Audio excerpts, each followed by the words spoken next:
तर या ठिकाणी आपण क्वेश्चन नंबर 37 सॉल्व करणार आहे आणि क्वेश्चन नंबर 37 दिलेला आहे. Water flow through a horizontal pipe at a speed v. तर वॉटर फ्लो करते एका हॉरिझॉन्टल पाईपमधून ज्याचा स्पीड किती तर v इतका.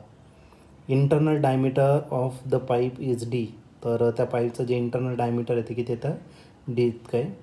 If the water is coming out at a speed v1 एवढ्या स्पीडने ते काय करतं आहे, पाणी बाहेर पडतं आहे. Then the diameter of the nozzle is. तर आपल्याला डायमीटर या ठिकाणी फाईंड करायचं त्या नोझलचं.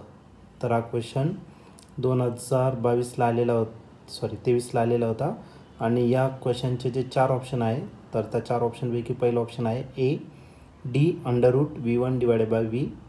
बी ऑप्शन आहे d √v divided by v1. C option आहे dv डिवायडेड बाय v1 आणि डी ऑप्शन आहे v1 डिवायडेड बाय dv. चला आता बघूया या 4 ऑप्शनपैकी नेमकं ऑप्शन कोणतं असेल, करेक्ट ऑप्शन कोणतं असेल या क्वेश्चनसाठी. तर या क्वेश्चनमध्ये आपल्याला एक हॉरिझॉन्टल पाईप दिलेला आहे, त्याच्यातून वॉटर फ्लो करतं आहे v इतक्या स्पीडमध्ये. ठीक आहे, एक हॉरिझॉन्टल पाईप आहे त्याच्यातून पाणी फ्लो करते किती तर v इतक्या स्पीडने आणि या पाईपची जी डायमीटर दिलेलं आहे ते किती दिले तर d इतकं त्याचं डायमीटर दिलेलं आहे. ठीक आहे, त्यानंतर आपल्याला वॉटर याच्यातून बाहेर काढायचं आहे. ओके, ज्या कितीच्या स्पीडने तर v1 इतक्या स्पीडने तर एका नोझलमधून. तर त्या नोझलचं डायमीटर किती असेल, नोझल म्हणजे एक स्मॉल ओपनिंग. ओके, त्याच्यातून आपण लिक्विड बाहेर काढणार आहे, वॉटर बाहेर फ्लो करणार आहे ज्याचा स्पीड किती असेल तर v1 आणि डायमीटर जे असणार ते किती असणार तर d1. हा डायमीटर d1 किती आहे ते आपल्याला या ठिकाणी फाईंड करायचं. तर या केसमध्ये आपण यूज करू शकतो इक्वेशन ऑफ कंटिन्युटी.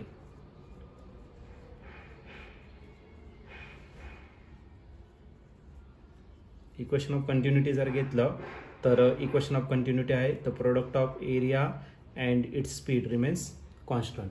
एरिया आणि त्याचा स्पीड जर घेतला तर हा पाईप जर घेतला तर पाईपचं डायमीटर दिलेलं आहे. डायमीटर घेतलं तर सर्क्युलर पार्ट सर्कलचा एरिया πr² आणि डायमीटरमध्ये जर घेतलं तर πd²/4.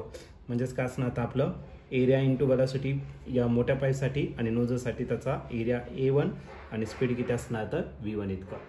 एरिया जर घेतला तर एरियाचा फॉर्म्युला काय तर πd²/4.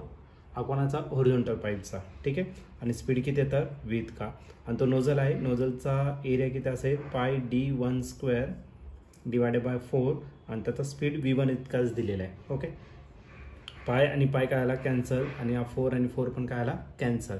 मग रिमेनिंग टर्म परत एकदा राईट करू. म्हणजे रिमेनिंग टर्म करायला तुमचं d²v = d1²v1 आणि आपल्याला d1च फाईंड करायचा आहे. हा v1 इकडे मल्टिप्लाय, इकडे काय करा डिवाइड करा.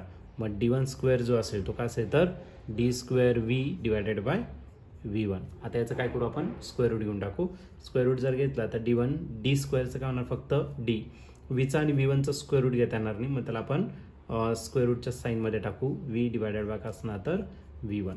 मग आपलं जे नोझलचं डायमीटर आहे त्या नोझलचं डायमीटर किती असणार d1 = d√v divided by v1. आणि जर ऑप्शन जर तुम्ही चेक केलं तर ऑप्शन नंबर बी जो आहे तो या ठिकाणी करेक्टली मॅच झालेला आहे.